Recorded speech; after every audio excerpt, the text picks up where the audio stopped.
Morning, good afternoon, good evening, wherever you are. Happy Wednesday. Welcome to another amazing chat with Power to Fly. My name is Meg. I am part of Power to Fly's virtual hosting team, and I'm so excited to be here with you and introduce you to our amazing speaker. Now, before we jump into that, I just want to go over a couple of real quick housekeeping reminders, especially if anybody is new or hasn't joined one of these events before. There's a couple of things to know. So like all of our virtual events, we want to make sure this is as interactive as possible. And that our audience, especially if you took time out of your day to be with us live, that you get a chance to participate. So if you would like to participate, we highly encourage it. It's not required, obviously, but you can do that in several ways. You can turn your cameras on if you'd like to share your smiling, maskless faces with us safely. No worries if you are not Insta-perfect.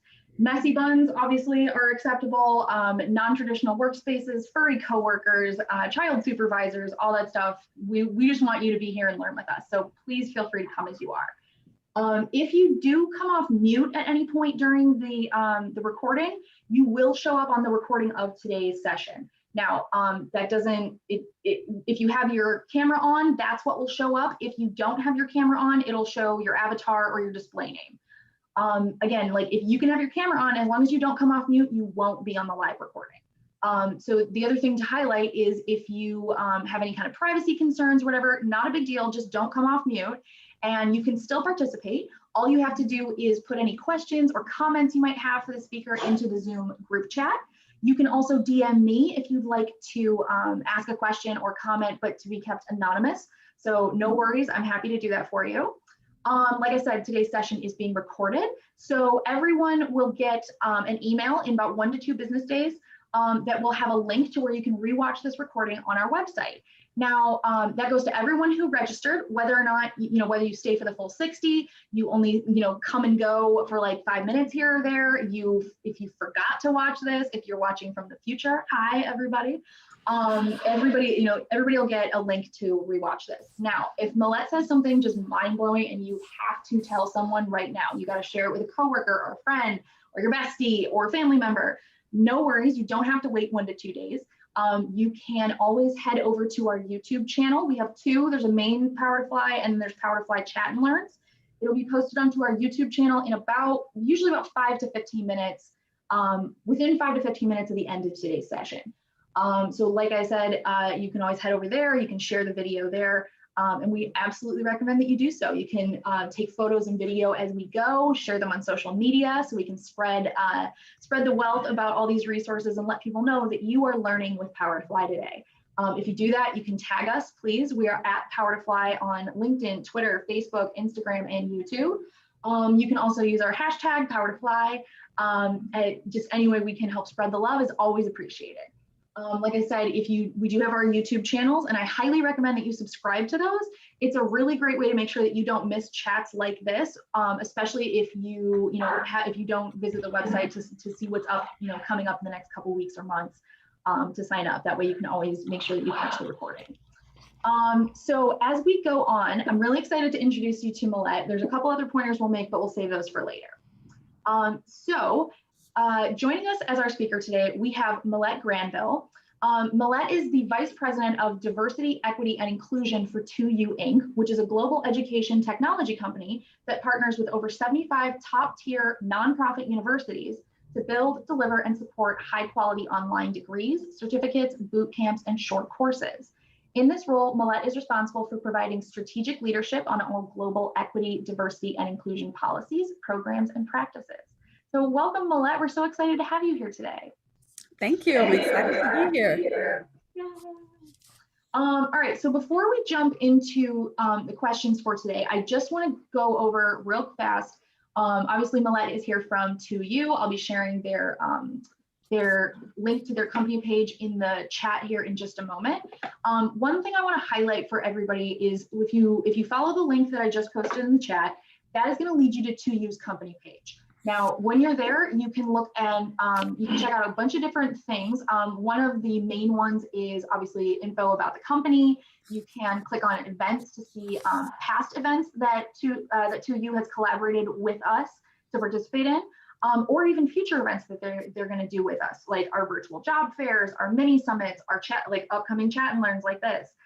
So definitely check that out. The other thing, obviously, is that you can look at their open roles. So it looks like currently they've got, so sorry, y'all. There we go. It looks like currently they've got 157 roles open with us. So definitely check that out, especially if you go through today's session and you're really interested in 2U. Whether you are an active job seeker or even if you're just kind of interested in 2U, but maybe just kind of scoping out what's out there. One thing that I recommend you do is at the top of this page, there's going to be a big pink follow button. It's going to be at the top right-hand corner. If you click that, it's going to put you on 2U's follow network. And essentially what it does is it keeps you on 2U's radar even before you fill out an application, but it also keeps them on your radar. So it'll let you know when they post new roles, if they've got a new event that they're going to participate in. And like I said, it also flags to 2U, hey, this is a person that's really interested in your company. So it's a really good place for their HR team to go and look first when they have new roles to see if anybody who's already interested in the company might be a good fit. There's a bunch of Power to Fly talent advocates, which is a job I used to do, that do that as well. So definitely check that out. And you can follow and unfollow as many companies as you like. You can follow and unfollow multiple times for a specific company. That's totally fine. But obviously, I recommend that you follow 2U. All right, so the last thing we're going to go over before we jump into the conversation today are some of the principal themes that we're going to try and hit. Now, we determined these both by talking to Millette prior to today's session, as well as by reviewing a bunch of the questions that y'all submitted ahead of today's session. So when you registered, you could submit questions. And what we tried to do is we collected all those, we removed the redundant ones, and we tried to arrange them in a conversational format. Now, these are some of the points that we're going to try and hit, but if you are here, and like I said, you took time out of your day to be here with us live, we want to make sure that the time you spend with us is well worth it. So if you have a question that occurs to you while Millette's speaking, or you have a follow-up, or you want to add more context to a question of yours that we're going over, please feel free to do that. You can throw it into the Zoom chat, you can DM me. You can also come off mute if you'd like, but it's entirely up to you. Just make sure you're not interrupting Millette or one of our other attendees. So like I said, we're gonna try and get to all of these today, but if you have a question that you wanna make sure gets answered, even though you don't know if we picked it or if we didn't, please feel free to raise the question so that way you can be sure that you get your answer during today's session. So we're going to talk a little bit about the art of storytelling. We're going to talk about how you can simplify your topics to really connect with your audience. And we're going to talk a little bit about how telling your story can impact your career, both in positive and negative ways. So let's dive into the first set of questions here. There we go. Okay, so we've got our first set of questions. Millette, do you want me to share the first slide, or do you want me to wait till you ping me about it? Let me do the story first. Okay. And there's some background. I'm not sure what's going on with that. You're on mute? I think it's me, so I'm going to keep muting myself when I'm not speaking. And that's the other thing. If you're not actively speaking, try and go on mute. It helps with background noise. So Millette, you go right ahead. I'll switch the slide right now. Okay. Thank you. Hi, everyone. I'm excited, and you can actually take that slide off too, so we can go without a slide for right now. Yes, that's why we can see some faces. Hi, everyone. It's so great to see you all here. I'm excited to be here, and it was excited to get the invitation from Power to Fly, and definitely thank Meg with all of her support. So today, as Meg mentioned, we're going to talk about the art of storytelling, how to simplify topics to connect with your audience, and then how telling your own story can impact your career. And so I first just want to start off just by saying how incredibly great it is to get good at being a powerful storyteller, because anyone can use this skill set, but especially for those of us who want to make sure that we are paying attention to how we're moving through our career. If we're working in a place where we have to present or talk about a topic or present research or what have you. We want to be the best storyteller in the room so that people can walk away with a great sense of what it is you're trying to convince them to back up or support. And also, you want to be able to capture someone's attention really quickly to get them drawn into the powerful tool of storytelling and what you're trying to achieve. And so today, what I want to do is kick off. I went to a session. I want to kick off our session today. I went to a session a couple of years ago, actually, on the art of storytelling. And the person who was leading the session started off with a story. So I'm going to tell you the story that the consultant told us in this session. And so this happened back in his career, a little bit earlier in his career. So he kicks it off. He says, I really wanted to be an actor, and that's all I've ever wanted to do. I've gone to classes, I've gone to auditions, and I just can't seem to, get it going. And this particular day that he's talking about, he had just come from another audition that didn't go well. He had recently got a dog, and the dog was sick, and he was just really feeling bummed, like, my career is in the tank and my dog is sick and I really want my dog to feel better. So long story short, he took the dog to the vet. The vet said, here's a couple of pills. You give the dog, he'll take it every day for 3 times a day, and he will absolutely feel better. So even though the guy was really bummed about his career and that he didn't do well in the audition, he was excited that he would at least be able to help his dog, right? Wanted to be able to help his dog. So he gets the pill and he puts the pill in his hands and he holds his hand out, and the dog just comes and it's just lapping all over his hand. It's drool everywhere. And he's like, oh my goodness, that Kelly's face was my face too. Like, oh my goodness, this drool is too much. And so he pulls his hand back though, and the pill is still in there. And he was like, oh my goodness, what is wrong with this dog? He's not taking the pill. He tries it again, then just slobber, spit, everything on his hands. And he got really frustrated. So he said, let me call one of my friends up who've had a dog for years, and maybe he can help me out. So he calls his friend up, and his friend says, hey, what's going on? He said, I cannot get my dog to take this pill. I really want him to feel better. He's sick and I really feel bad, but he will not take this pill. So his friend goes, well, do you have any peanut butter? And the guy goes, peanut butter? What the heck do I need peanut butter for? He said, trust me. He said, go get a jar of peanut butter. So he goes to get the peanut butter. He says, take a really big spoon. And he took the spoon out. He said, now layer a big chunk of peanut butter on there, then sit the pill in the peanut butter and layer another top of peanut butter over it, and then stick the spoon close to the dog's mouth. And he was like, okay, I'm going to do this, but I'm not sure it's going to work. So he did it, and the dog, sure enough, voila, he was lapping up the spoon, he was licking the peanut butter, and he swallowed the pill. And so the guy was like, yes, oh my God, he's going to feel better. Thank you so much for teaching me how to put the pill in the peanut butter. This is awesome. So I'm going to stop the story right there. And I want to hear from you in the chat though. As I was telling the story, could you, if you can, put a yes in the chat for me? If you could visualize the slob and the drooling as I was telling that story, put yes. Yes. Good, good, good, good. All right. Cool. All right. Good deal. Next question. How many of you felt just a little bit happy that he finally got the dog to take the pill? If you did, put yes into the chat for me. Kelly's killing me in here because she just said something about like looking at her dog behind her, and I literally had to do this morning. So oh my goodness. Yeah, I was, and Sarah's right. Sarah's like, I was expecting something worse to happen. And I was kind of in the same boat of like, is he going to spit it out? Mine always spits it out. And that's what happened. So thank you for sharing that input. And I'm going to pick the story back up, but the story's going to pick up with him, he had already made a decision to leave acting alone. It wasn't going to be his calling. So he decided to become a consultant.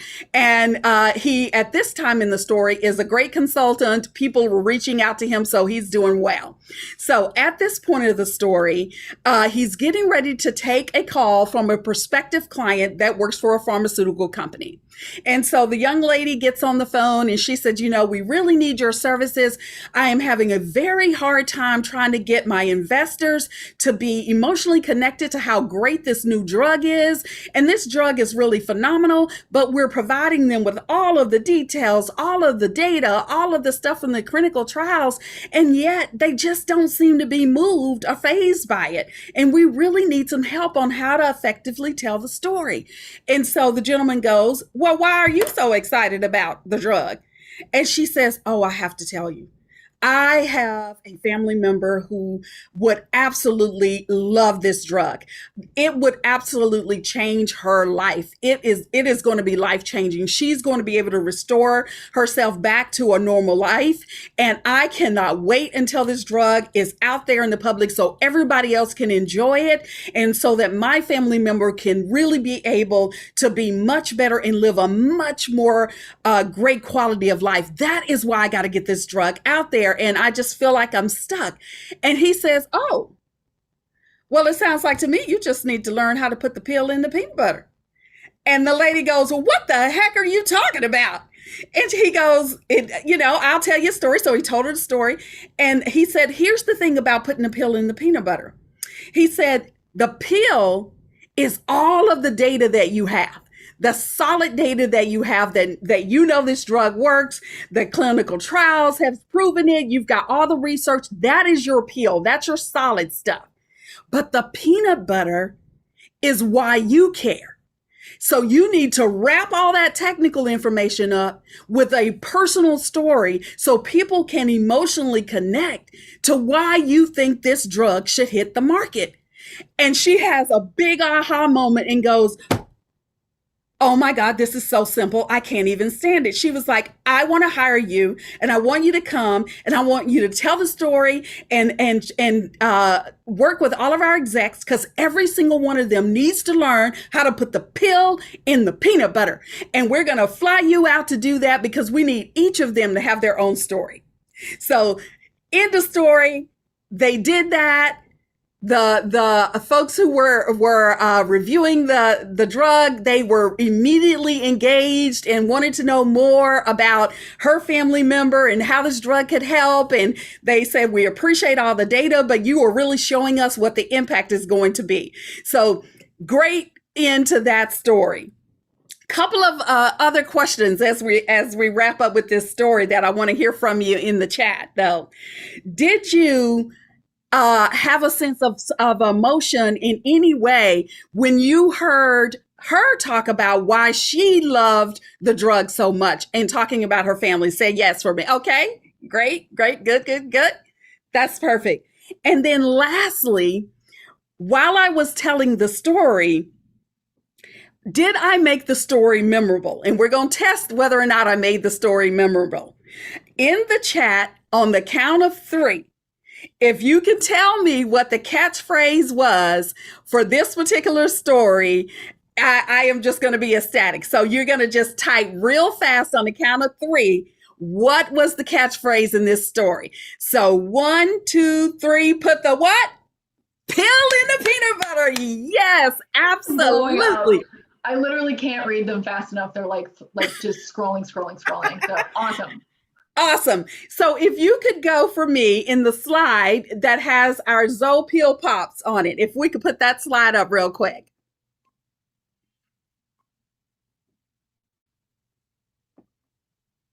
It's the next one. Yeah. Okay. And just go ahead and hit enter again.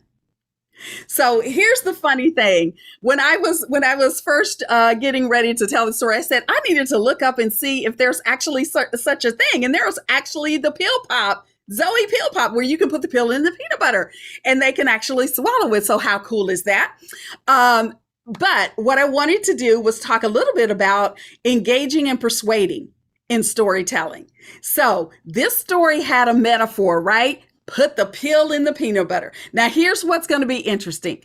It was several years ago when I went to this session. You all are going to wake up 5 years from now and something is going to dawn on you and you're going to remember this story and you're going to be like, dang, we need to figure out how to put the pill in the peanut butter. That is the power in good, simplistic storytelling. You want to make it visual. So when I was describing the dog and all of the slopping and all of that, you all could see it. You could see that drool happening, right? That's another part of really great storytelling. Next is the emotions. Emotions is the fast lane to the brain.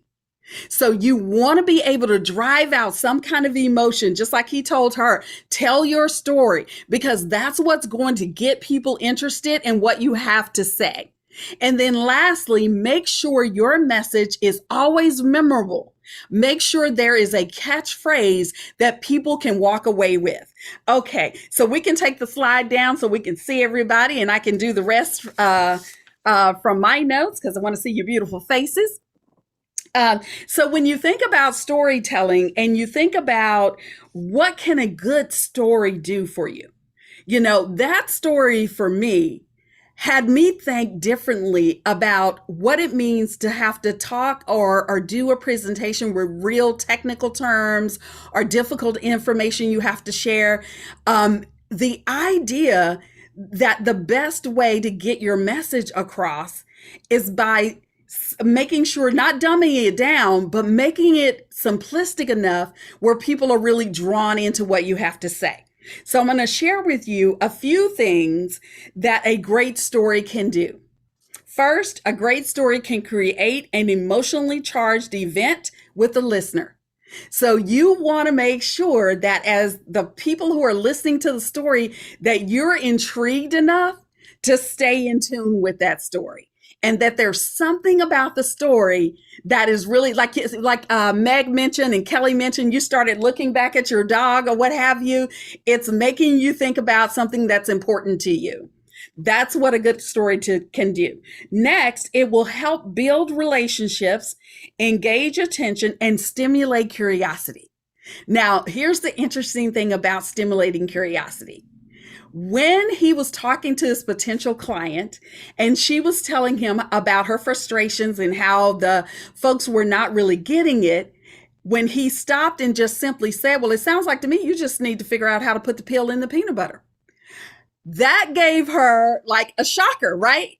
Curiosity. She was like, well, what do you mean by putting the pill in the peanut butter? It gave her the ability to want to know more.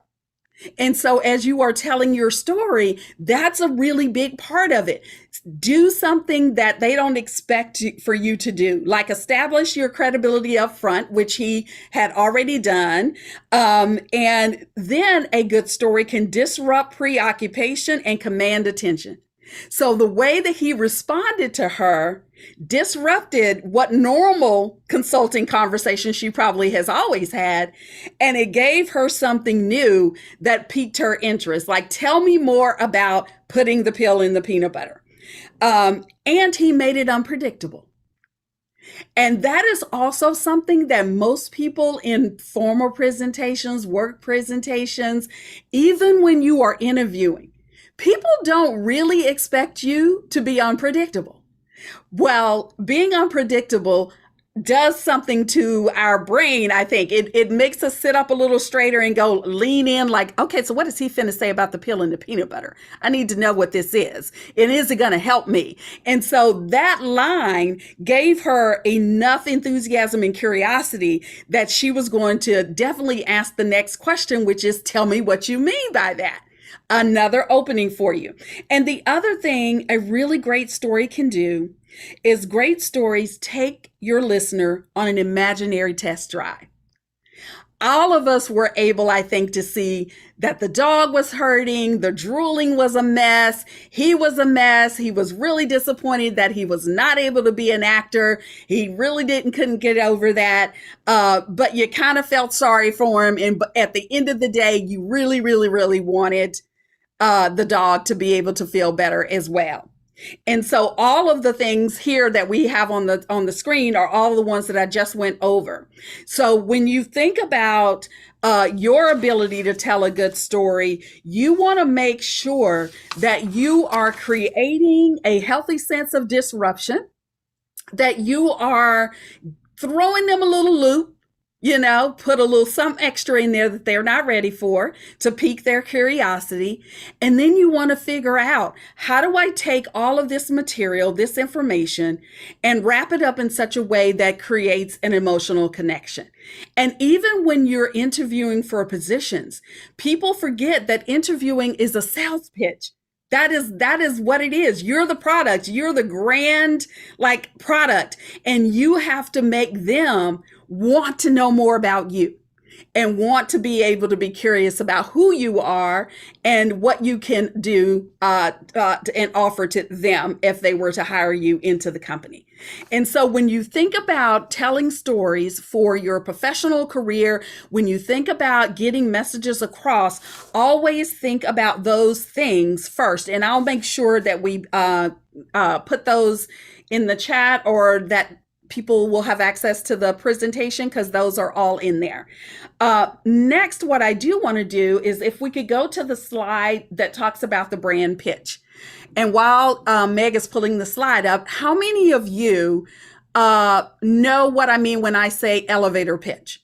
How many have heard of an elevator pitch?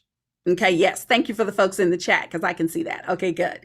Perfect. Well, I like to call the elevator pitch your brand pitch, because I do think it's a little bit more than just telling someone who you are.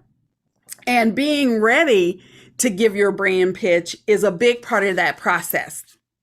This is a shorter form of storytelling. Okay, and we can take the slide down now. I'll use the rest. I just wanted them to kind of see that.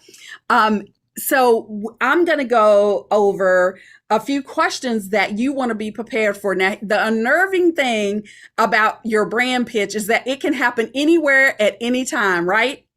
So you always have to be ready to tell someone your story, even if it's the shorter version of the brand pitch. And so a couple of questions that you want to be prepared for is being able to tell someone at a moment's notice who you are, what you do, how you do it, or what you want, what you need. And then I always say, throw a little something extra in there. Tell them what you're willing to compromise in order to get to where you want to be. And so let's just say Millette is walking into a conference full of chief diversity officers, and I want to meet one of the great speakers who's spent their career, they're a legend in this space. And I walk up to them and I have the opportunity to kind of tell my short story. So I'm going to answer all of these questions and give you a sense of the flow of it. So I walk up, I see Dr. Sheila, and I go, "Oh, I'm so excited to meet you, Dr. Sheila." And Dr. Sheila goes, "Well, who are you?" "Well, I am Millette Granville. I am the Vice President of Diversity, Equity, and Inclusion for 2U. "Well, what exactly does that mean? What do you do for 2U? "I am responsible for helping 2U foster a diverse, inclusive, and equitable place to work while we are eliminating the back row of education." "Oh, that sounds intriguing. I like that. So what do you want in your career?" "Well, what I really want is to be able to have the role that I am in now morph into a much bigger role to have a much bigger impact. I would one day like to be the Chief Diversity Officer for 2U. "Really? Well, I love being able to invest in great talent. So what do you need? What do you need from me?" "What I need from you is to be able to see if I can maybe capture 5, 10, 15 minutes of your time just to hear your story, to hear some of the things that you've gone through that I can maybe look out for, and where are you getting your inspiration, and any information that you would be willing to share with me to help me on this journey. And if you would allow, I would love to be able to connect with your assistant and maybe get 15 minutes on your calendar if that works for you." "Oh yeah, 15 minutes I can do." And I'm also really, really, really open to compromising, because I know that 2U is a global company, and I want to make sure that I am positioning myself to be open to relocation or traveling to be able to do this work globally. Well, that's good to know, because I think that a lot of people try to say that they're open, they want to do something, but they have no flexibility. This at least tells me that you're serious about what you're doing. Well, thank you so much, and I will follow up next week. Great. So that was a quick role play with myself. But do you see how I took just those simple questions and I didn't have to think long? I didn't have to do a whole lot of pausing. I didn't try to capture an hour of the executive's time. I narrowed it down to like 15-minute windows, something that's hard to say no to. And then I ended with what I'm willing to do to compromise. And so that is a good example of being able to make an impact in a very, very short period of time, getting straight to the point. Who said that? I want to, yes, straight to the point. Not questioning what you said, period, straight to the point. Okay. And the other piece that I think a lot of people struggle with is when you think about your brand statement and your elevator pitch, the most that people struggle with is being unable to talk about what it is they want and they need. They can say what they do and they can say, long term, I may want to be X. The challenge comes when someone comes back to you and say, great, but what do you want to do long term? What do you need from me? And that's where people tend to get stuck. And so as you're thinking about, when you're in, when we're able to get back to face and conferences and all that good stuff, or even in your regular workday, if you're in the position to be able to talk to someone really quickly, because most executives, they're running from one meeting to the next, and you want to have a quick, meaningful connection, you will be able to do that if you just get these 5 things down packed. You will be able to do that anytime and anywhere. And here's the funny thing. This never happens when you think it should happen. It's always mostly catching you off guard. So be prepared to be really ready all the time. I always say, if you stay ready, you ain't got to get ready. So think about these 4 questions. And then the last thing that I would say is that the art of storytelling is really about your ability to get people on board with your story, your idea, and be able to move them to the point of action. If you're looking to pitch a new idea or a product or a service at work, or even yourself in an interview, you must be able to connect with the audience and get them intrigued enough to want to know more and to invest in whatever it is that you are trying to get them to invest in. And so the last part that I will share with you is just some quick tips and techniques to help you in the midst of your storytelling. So first one is maintain eye contact with at least one person. I tried to look up and look and see who was looking back at me just to see if I could catch a few eyes. It's harder to do virtually, but when we get back in person, definitely make sure you're paying attention to that. People like to know that you're talking to them and not at them. Virtually makes that a little bit tricky, but if you can, try to make sure you're looking at people and talking directly to them. Now, this is a big one that I have the most horrible time with because I'm a fast speaker. Slowing down. Putting in your notes, breathe. Slow down. I literally have that written in my note, but I know that we are on short time today, so I was trying not to go too slow. But slow down and give yourself time to think on your feet and find your place.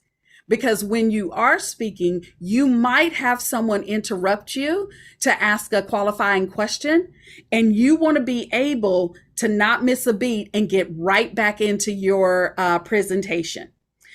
If you are a walker or a mover like me, when we get back to in person, moving is okay, but walk with purpose. What we don't want you to do is pace. So if you're a walker and that makes you feel more comfortable, that's okay. If you use your hands, that's even okay. If you're going to do it, though, do it with purpose so you don't appear to be pacing back and forth. And then this next one is really simple. Breathe. Just continue throughout whatever presentation you're doing to put in your notes an opportunity for you to breathe, because the more you rush, the more you will be out of breath. And so if you're a fast talker like me, you really do have to know what parts you can slow down on, what parts you can kind of speed up on, but also where you need to get your breaths in. Also, you're thinking about your time limit too. And the last one is really be prepared to stick to your presentation. Some people, especially in a business presentation, they will get you all sidetracked with questions and then follow-up questions, and you don't even remember what bullet you were on. Definitely stick with the presentation because you created that presentation for a reason. So don't let someone completely derail you. Always guide them back to the greater point. And then be honest and emotionally available. When you first start a presentation or a story that you're telling, if it's a story that you personally can emotionally connect to, be vulnerable in that moment so that people can really feel that. They can come in with you and really go, I really want to hear what this person has to say. That really is the magic in storytelling. And at the end of the day, as I wrap up, all you really need to do, no matter what your story is or what you're trying to get over to someone else, is you just need to know what, say it with me, how to put the pill in the peanut butter. So that is the end of my presentation. And I am now going to turn it back over to Meg, and we will take it from there. She's going to take it from there. Yeah. Oh my God, Millette, this is seriously so amazing. And I'm seeing like people's comments in the chat. You're a great storyteller and very dynamic. So thank you so much for giving us, a lot of these like really helpful. Thank you for inviting me. Yeah, I love this. And I'm trying to grab those lists of, checkpoints of like, here's what you need to know while you do, while this happens. I'll send it to you too, if because it's in the circle, but the last one wasn't. Yeah, I'll send it to you once we wrap. Yeah. So I'll see if we can update the page on the website too, so that way if people go back to rewatch it, all the notes are right there. Okay, so we have a lot of great questions that were pre-submitted, but I wanted to jump to two that came in while you were talking. So let's talk a little bit about, hold on here, I lost one of them, especially the elevator pitch. We got a couple of questions on that. Now, when I first learned about elevator pitches, it was like supposed to be 2 to 3 minutes. That's not an elevator pitch anymore. That's like, that's more time than I feel like a lot of people actually have. So can we talk a little bit about how that elevator pitch will have length, or like what would be a good example of an elevator pitch, or are there places we can go to look this up, or watch other people's? Yes, so you can, like, if you Google elevator pitches, you will see all kinds of really great examples. And if you want to Google a video of elevator pitches, I'm pretty sure you'll be able to find some of those as well. The length of an elevator pitch, I always say, have 3 versions. Have your really succinct version that kind of gives people a little more meat when you're in a situation at, like, say, for instance, if you're at a conference or you're in a meeting and you're sitting next to someone you really want to connect with and you have a little bit more time, you can put together a elevator pitch that is just a little longer, a little bit more personable.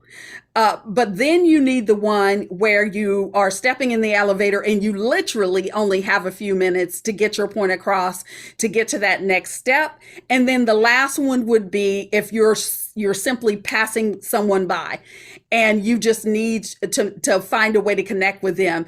And so an example of that would be, I see Ryan on here. So if I know I really want to get in front of Ryan and share an idea I had about a program for DEI, if I see Ryan in the hallway or what have you, or if he's on a Zoom meeting and it's time to go, I say, Ryan, can you stick around for just 2 seconds?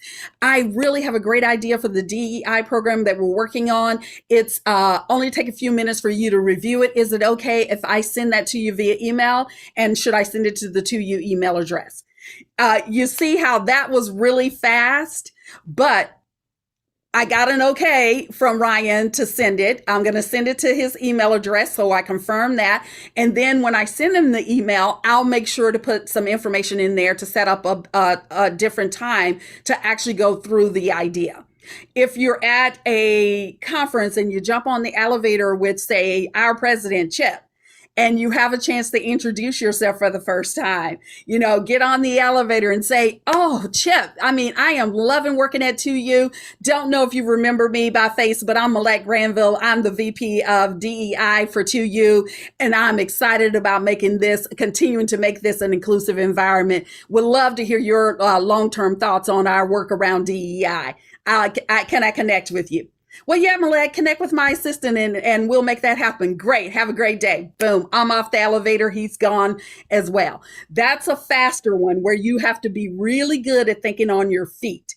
The first one that I gave you is the longer, more thought out one because you're at a conference, so you have a little bit more leeway. Does that kind of make sense?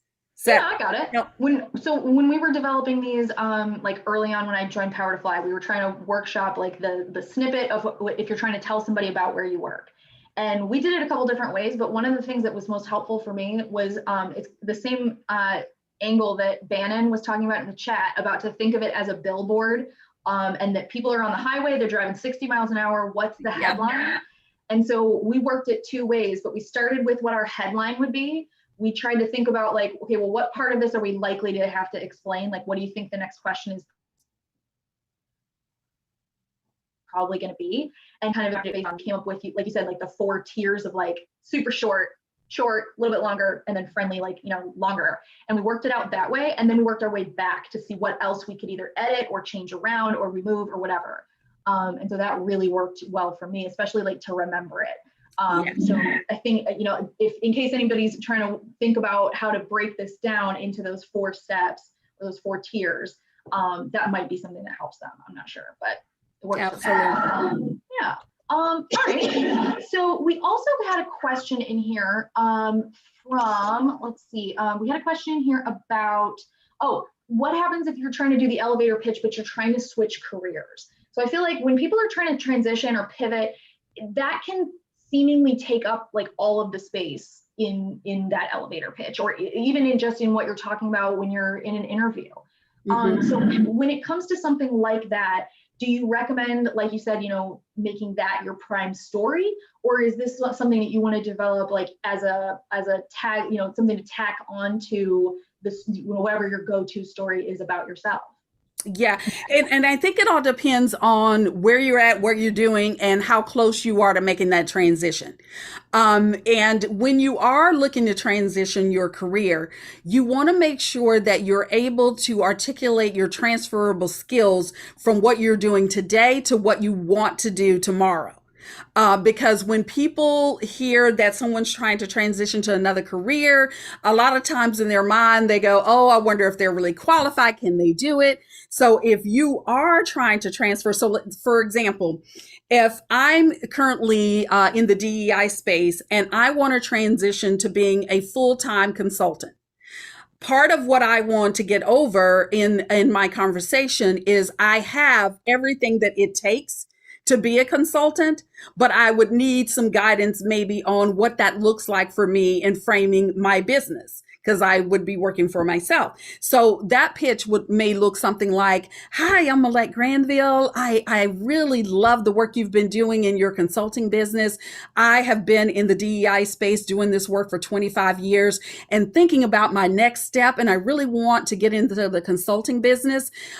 Is there any way that I could set up some time to learn from you, or at least maybe talk with you about some of the hurdles or things that you had to go through in transitioning into the great consultant that you are today?"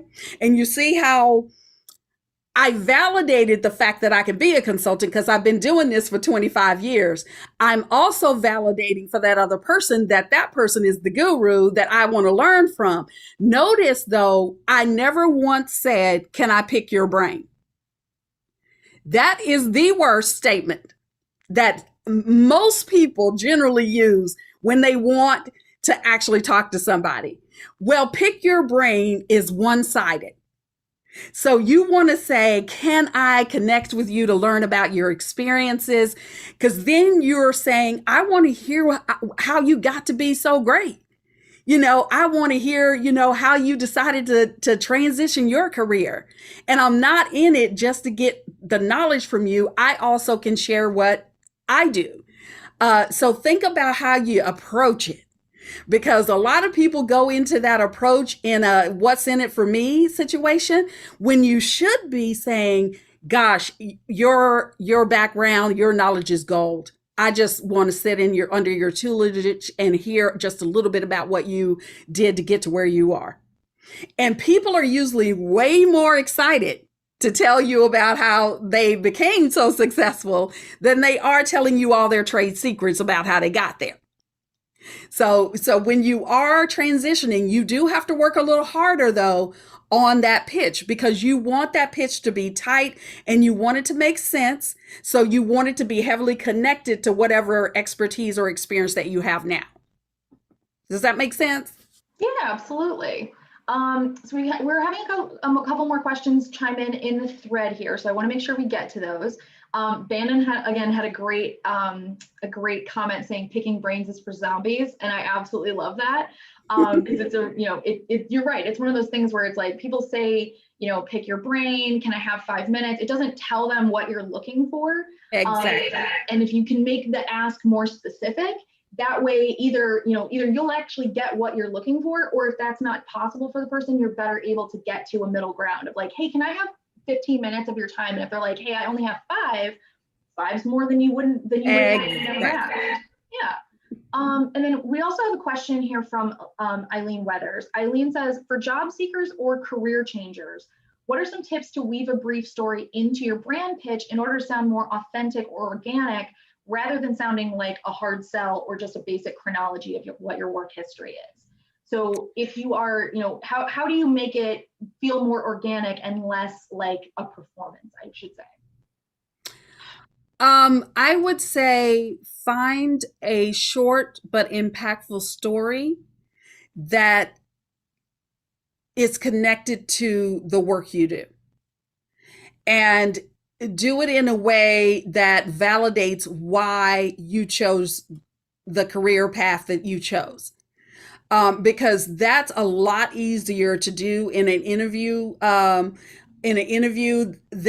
it is if you're just randomly talking to someone. So if you're in an interview and you want to be able to make an emotional connection with the person that is currently interviewing you, you can think, and I always tell people too, when you're preparing for an interview, write out a couple of different examples of what you could or would share, so that when you have the opening to share, especially with behavioral interview questions, if they ask you, could you tell me about a time when you supported another employee in getting them what they needed to be successful in the role?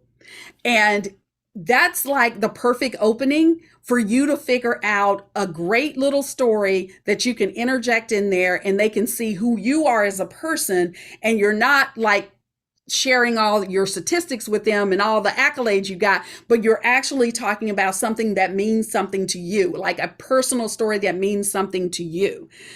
And then you're able to tell that story and say, glad you asked. I had a young lady that worked with me, had a desire to be in the DEI space, and was always willing to ask questions, want to know how they did.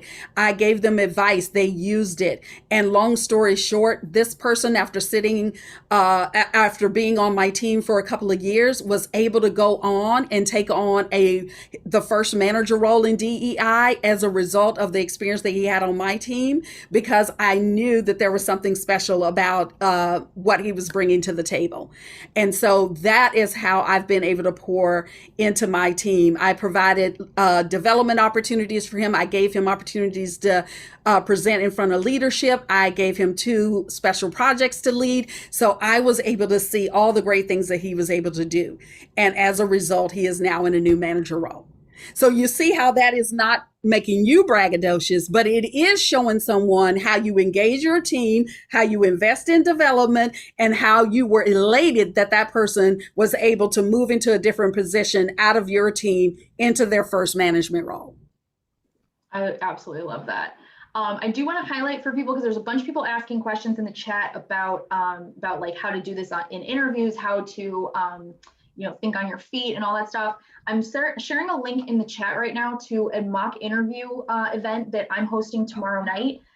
It's at 6 p.m. Hold on, let me check here to make sure I've got the time right. It's going to be tomorrow afternoon or tomorrow evening at 6 p.m. Eastern. So I sent the link to where you can register for that, but we're going to be doing a mock interview session. So it would be a great place to practice things like this. So if you are a job seeker or just looking to brush up on your skills, definitely sign up for that. It's free. It's only a half hour. And we hopefully, depending on how well it goes, we might be hosting these more often. So hopefully that'll be useful to some people. I know we only have about 5 minutes left before we want to kind of like start to wrap up. So before we get into some of the other things we want to talk about, I just want to ask a real quick question, because I think this was really a popular question on the registration questions. So a lot of people wanted to know what your tips would be for someone who is either not really like a natural performer or more introverted. Are there any like additional tips that you have for those people, or are there, do they want to maybe follow different methods for crafting their story or practicing these things? That is such a great question. The first thing I would say is be your true authentic self, because faking you is never going to fly. You have to be your true authentic self. And I would say extroverts may have storytelling a little bit easier, or they may not. Because I personally think that the thing that makes a story impactful is, one, is it true and are you really connected to it? Did that story have a lasting impact on you, and why? And how are you going to get that message across? So even if you are an introvert and you really don't like speaking to crowds, the best way to start your story off is to be transparent and say, you know what? My name is Millette Granville. I'm the VP of DEI for 2U, and I just want to be transparent. I'm nervous as heck right now. I don't like speaking in front of people, but I do believe that what I'm about to share with you will be impactful. So if you all will work with me, give me your energy, I'm going to get it out. And so you've disarmed the idea that you have to be someone other than yourself.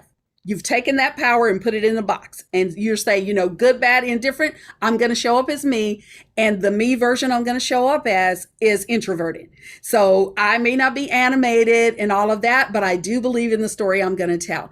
And you can tell that story. You can really and if you feel like you're not going to get across to someone, if you're doing this in person, stand in the middle of the stage. Put that Superman or Superwoman, super them, put that pose on in the middle of the stage.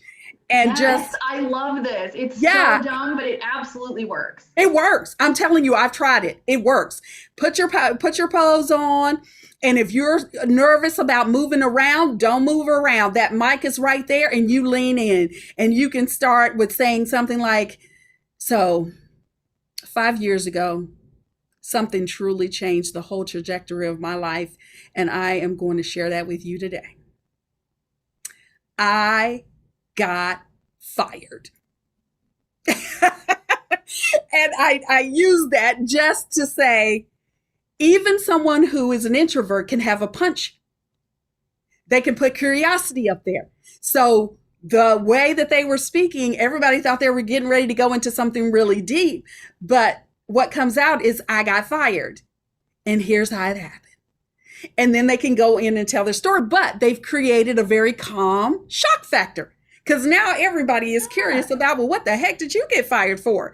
Let's wait a minute. Let me see what she's getting ready to say, So you don't have to have like a whole lot of zing and magic or whatever.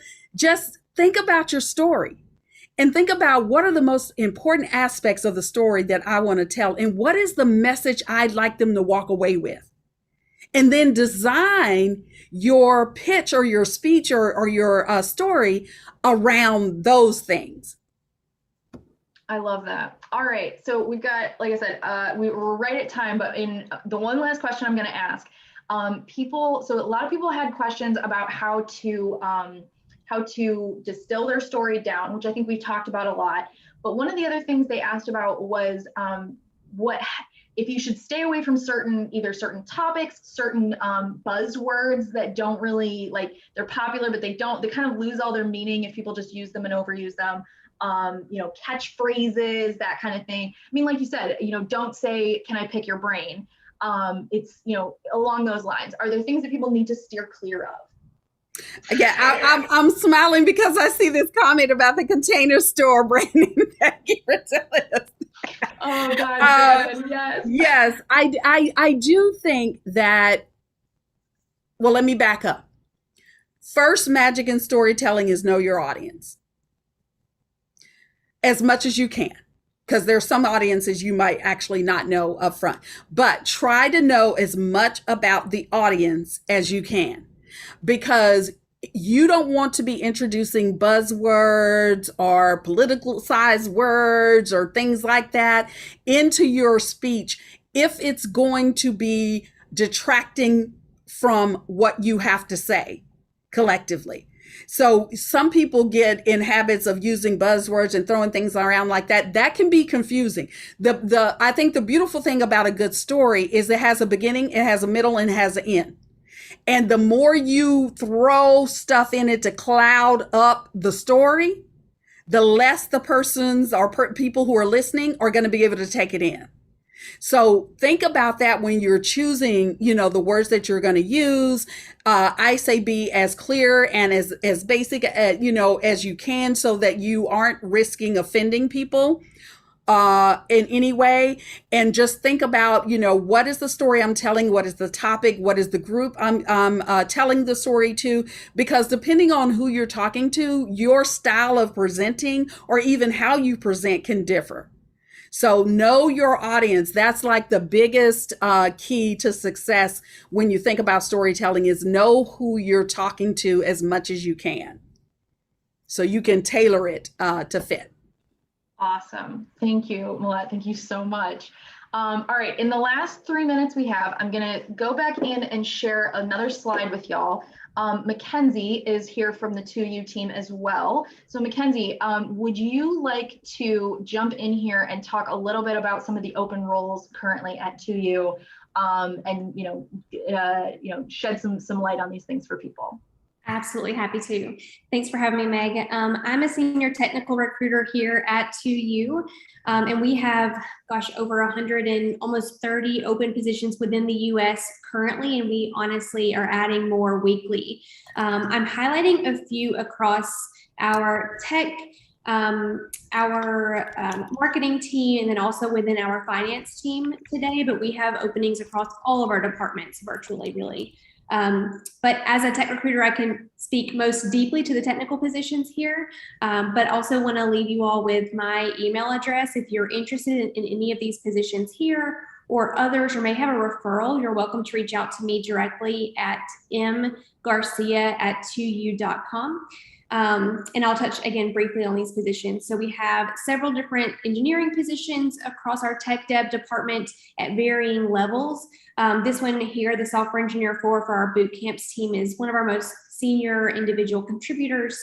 Our tech stack here at 2U, it varies team to team, but we're using a lot of the latest technologies and tech stacks. So those include Ruby on Rails, React, Node.js. We've got some Go, Python. So just several different technologies. So could be a fit for you or someone else, let me know. We also have a role within our product management team at the senior director level. We have a data scientist within the data scientist team, working on experiments and machine learning algorithms. We have a product designer role within tech dev. And then jumping into the finance team, we have a director of FP&A. And then within marketing, wanted to highlight our brand strategist, senior paid search specialist, and senior growth analyst that's within our marketing teams. I'm not as well versed on our finance positions or marketing, but again, you're welcome to reach out to me directly, and I'm happy to put you in contact with the appropriate recruiter. Awesome. Thank you so much, Mackenzie. I love getting more of a, a hands-on perspective on some of these roles. It kind of helps explain to people and make it a little bit more of a real, grounds it in that reality of like, hey, you can apply for this job. This might be something that really fits you. So yeah, I love that. We are getting a bunch of questions for people that have, questions that weren't covered during this session. So if this is something that was interesting to people, maybe we can have Millette back to have a part 2 so we can cover so many more questions. But it was absolutely wonderful to chat with you today, Millette. Thank you so much. I know it's not just the hour that you spend with us. There's always, prep time that goes into this and all that kind of stuff. So I just want to say a huge thank you for spending time with us and sharing, sharing your expertise with our community. Yes, thank you so much. And I love the shout out on the end, put the pill in the peanut butter. Thank you. This was wonderful. And I definitely would be open to coming back and just having more of a Q&A if we need to. So just let me know. Heck yeah. All right. So I put a bunch of links in the chat thread there. So where you can, like I said, check out 2U's company page again. Also links to where you can check out some of our upcoming events, like that mock interview session I talked about for tomorrow afternoon or tomorrow evening, as well as a link to our upcoming mini summit in July. It's the 12th through the 15th, and it's all about tech for social good. So definitely, if you are in tech and you want to know what's going on in that world, or you want to maybe understand some more about it if you're not from the tech world, sign up for that. It's a free 3-day seminar. You can always check out recordings later, and it's really, really fun. So as we round out for today, I just want to say a huge thank you to all of our participants, everybody that submitted questions before as well as during the session. This was so nice. And I just want to say thank you to our community. These chats wouldn't be possible without you. So thanks for coming.